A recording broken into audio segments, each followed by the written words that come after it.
दोस्तों finally Daredevil is born again. दोस्तों Daredevil वापस आ गया है। दोस्तों डेयरडेविल बॉर्न अगेन के पहले 2 एपिसोड्स हमारे लिए डिज्नी प्लस पर अवेलेबल हो गए। किस तरह के हैं एपिसोड्स, किस तरह का लग रहा है शो, इसके बारे में बात करेंगे। दोस्तों इस वीडियो में भर भर के स्पॉयलर्स हो सकते हैं, तो उसके लिए थोड़ा सा प्रिपेयर हो जाइए पहले ही। शो स्टार्ट ही होता है और हम देखते हैं हमारे वही 3 popular characters Karen Page, Foggy Nelson और हम सबके फेवरेट मैथ्यू मर्डॉक को, तीनों का भाई पुराना याराना, वही अच्छी दोस्ती हमको दिखाई जाती है। किस तरह से वो एक बार की तरफ बढ़ रहे होते हैं, है ना, जोजीज बार है, बार का नाम, उस तरफ वो जा रहे हैं। वहाँ पर अच्छी सी बातें होती हैं, अच्छा लाइट माहौल चल रहा है। उसके बाद कैसे फोगी को एक फ़ोन आता है और किस तरह चीज़ें उसके बाद ख़राब हो जाती हैं। उसके बाद एंट्री होती है बुल्सआई की, जो कि अच्छी एंट्री बनाई गई है, मज़ा आया देखने में उस एंट्री को। और उसके बाद होता है कुछ ऐसा जो हिला कर रख देता है सबको, जो देखने में मुझे थोड़ा सा डिसअपॉइंटिंग लगा कि यार मतलब फोगी को लाए और उसको शो शुरू होते ही 12 मिनट के अंदर मार दिया गया। दोस्तों ये एक बड़ा स्पॉइलर है कि शो शुरू ही होता है, पहला एपिसोड है और 12 मिनट के अंदर ही फोगी नेल्सन को गोली लग चुकी है और वो मर चुका है। मतलब हर जगह प्रमोशंस में वो साथ साथ जा रहे थे। कैरन फोगी में लगा था कि यार कम से कम 3-4 एपिसोड तक तो रहेंगे। मतलब ये तो मालूम था कि उसको ये हटाने वाले कैरेक्टर को मरने वाला तो है ही, लेकिन मतलब 12 मिनट में इसका गेम कर दिया उन्होंने। ठीक है, उसके बाद डेयरडेविल और बुल्सआई की जो फाइट होती है, डेयरडेविल की एंट्री बहुत अच्छी दिखाई गई थी, जो भी उसके कर्तव्य दिखाए गए थे अच्छे दिखाए गए थे, और जो भी फाइट होती है वो उन दोनों बीच में अच्छी थी, देखने में अच्छी लगी। हालांकि जो डेयरडेविल के पहले 3 सीजन्स थे उसमें डेयरडेविल जो भी करता है वो लगता है कि मतलब बहुत रियल लगता है कि भाई ये इंसान ही है, ये सब कर रहा है। पर इस बार जो चीज़ें को दिखाई गई ऐसा लग रहा है कि मतलब VFX का इस्तेमाल है और वो दिखता है, पर ठीक है, मतलब देखने में अच्छा लगता है कि हाँ भाई ठीक है, बढ़िया है। उसके बाद क्योंकि फोगी की मौत हो जाती है और उसका जिम्मेदार कहीं ना कहीं मैट अपने आप को समझ लेता है, तो डेयरडेविल बनना वो इसलिए बंद कर देता है कि अब वो डेयरडेविल नहीं बनने वाला है, अब वो काउंट के वजह छोड़ देगा, जो काउंट करेगा तो ठीक है। उसी बीच हमको विल्सन फिस्क की एंट्री दिखाई जाती है, हमारे किंगपिन की एंट्री दिखाई जाती है। कैसे वो एको के इंसिडेंट के बाद जब लास्ट में देखते हैं ना, एको में जो एको उसको अपना वो एक पावर से कुछ उसके चेहरे पर मार्क से बना देती है, उसको एक अलग दुनिया से मिल जाती है, तो उसके बाद वो कैसे रिकवर होकर आया है, उसमें काफ़ी वक्त उसको लग गया। इसकी वजह से जो उसकी पत्नी थी वेनेसा, वो भी काफ़ी दुखी थी कि भाई इतने दिनों बाद आप आए हैं, आप कहाँ गायब हो गए थे, कहाँ ढिमकाना।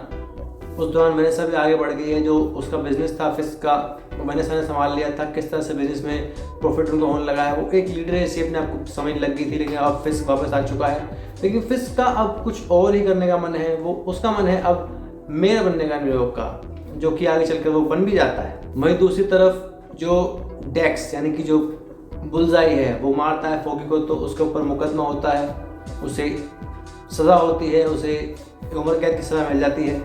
साथ में और भी कई सारे खून वो करता है, तो उन सबके लिए उसे सज़ा मिलती है। इसके बाद में थोड़ी देर बाद कैरन भी चली जाती है मैट को छोड़कर। मतलब कैरन भी बस आई और गई, मतलब फोगी और कैरन आए और गए। ये वाली कहानी कुछ अलग जाने वाली है, मैट कुछ अलग पढ़ने वाला है। इसमें अदर कैरेक्टर्स हमको इंट्रोड्यूस किए गए हैं, जैसे कि एक चेरी है, चेरी नाम का एक बंदा है जो कि पहले पुलिस फोर्स में था, अब वो रिटायर हो गया है, अब वो डेयरडेविल के लिए काम करता है ना। 1-2 कैरेक्टर्स और उनको इंट्रोड्यूस किए गए हैं। साथ ही में एक उसकी दोस्त है जो कि ब्लॉगर है, वो भी। वहीं दूसरी तरफ किस तरह विल्सन फिस्क मेयर बनता है, उस तरफ चलती है कहानी, वो भी दिखाया जाता है हमको। बाद में वो मेयर बन जाता है। लास्ट में वो कन्वर्सेशन दिखाई जाती है हमको डेयरडेविल और फिस्क के बीच में, वो कन्वर्सेशन काफ़ी अच्छी है, किसी का मजा आता है। उसी बीच एक और कैरेक्टर की एंट्री हो जाती है, इसका नाम हैदर है, जो कि एक लड़की है जो डेयरडेविल का as a love interest present की जा रही है इस सीरीज़ में, जो कि पेशे से एक थेरेपिस्ट भी है, जो बाद में विल्सन फिस्क और वेनेसा की थेरेपी भी करती है, उनके टूटते रिश्तों को बचाने की कोशिश भी करती है। उसके बाद जब कहानी में आगे बढ़ते हैं तो हम देखते हैं कि एक बंदे को 2 बंदे मार रहे होते हैं एक स्टेशन पर, रेलवे स्टेशन पर। वहाँ पर एक बंदा उनको बचाने के लिए आता है जिसका नाम है हेक्टर, और किस तरह से उस भिड़ंत के दौरान एक बंदे की जान चली जाती है। वहाँ पता चलता है कि वो पुलिस वाले थे दोनों बंदे, उस वजह से हेक्टर फंस जाता है और किस तरह से पुलिस को पकड़ लेती है। कैसे मैट उस हेक्टर तक पहुँचता है, कैसे वो उसका केस ले लेता है, और बाद में इस कहानी में आगे बढ़ते वक्त हम जानते हैं कि भाई जो हेक्टर है दरअसल यही वाइट टाइगर है, जो कि खुद एक विजिलेंटी है, जिसको एक पेंडेंट जैसा है, उसको पहनने से उसकी पावर्स वगैरह मिलती हैं। बाद में कहानी में आगे आते वक्त हमको पता चलता है कि भाई हेक्टर को बचाने के लिए बस एक ही तरीका है, वो बंदा जिसे वो बंदे जो पुलिस वाले थे उसे पीट रहे थे वहाँ पर, वो अगर मिल जाए तो बात बन जाएगी। तो मैट कैसे का दिमाग चलाता है, अपनी पावर्स का इस्तेमाल करता है, वो सुनने की शक्ति का इस्तेमाल करता है और जानता है कि वो बंदा कहाँ है, और उसे पता लगता है कि वो जो पुलिस वाला है वो उसे मारने के लिए आगे बढ़ रहे हैं, वो उसे मार देना चाहते हैं ताकि कोई सबूत बचे ही ना। जैसे मैट उसको बचाता है और वहाँ पर जब पुलिस वाले मैट से ही भिड़ंत करते हैं कि भाई तूने उसको भगा दिया, अब तू गया, वो उसको मारने की कोशिश करते हैं, तो मैट किस तरह से उनकी चटनी में आता है, उन्हें पीटता है, उनकी हड्डियाँ बड्डियाँ तोड़ डालता है, वो सीन देखने में काफ़ी मज़ा आता है, काफ़ी अच्छा सीन था वो। दोस्तों अभी तक केवल 2 ही एपिसोड्स हमारे लिए रिलीज़ किए गए। किस तरह का शो होगा अभी तो बता पाना काफ़ी मुश्किल है। बात करूँ इसके पहले 3 सीन्स के मुकाबले तो भाई अभी तो मुझे ये उतना अच्छा नहीं लगा, टू बी ऑनेस्ट अभी तो मुझे नहीं लगा है। आगे बढ़ते बढ़ते कहानी इंप्रूव हो जाए, हमको अच्छी लगने लगे कहानी, हो सकता है कि भाई ये उससे अच्छा हो, पर अभी तक तो मतलब ऐसा नहीं लगा मुझे। साथ ही में जो इसकी ओपनिंग बनाई गई है, मतलब जैसे वो चलता है म्यूजिक चलता है जिसमें कैट्स वगैरह आते हैं, वो जब पहले वाला डेयरडेविल था ना उसमें वो म्यूजिक हिट होते मतलब मज़ा आ जाता था। इस बार विजुअली अच्छा लग रहा है लेकिन वो म्यूजिक उतना अच्छा नहीं लग रहा है। बाकी बैकग्राउंड उसको अच्छा है लेकिन वो थोड़ा सा कमी लग रही है। और क्योंकि वो जो कैरन, फॉगी, मैट मर्डॉक, इनकी जो एक तिकड़ी थी वो भी टूट गई, मतलब कुछ ही देर में, शायद 10 से 12 मिनट के 15 मिनट के अंदर ही वो दोनों तो चले गए। मैट थोड़ा अकेला अकेला दिखाई दे रहा है, हमको नए कैरेक्टर्स दिखाए जा रहे हैं जिनसे हम अभी जुड़ने की कोशिश कर रहे हैं, तो हो सकता है सीरीज में आगे बढ़ते बढ़ते हमको मजा आए। साथ ही में एक डिटेल मैंने और देखी, जब वो 2 पुलिस वाले मैट को मार रहे होते तो दिखाया था कि एक के हाथ पर ना एक निशान बना हुआ है, कुछ खोपड़ी का सा।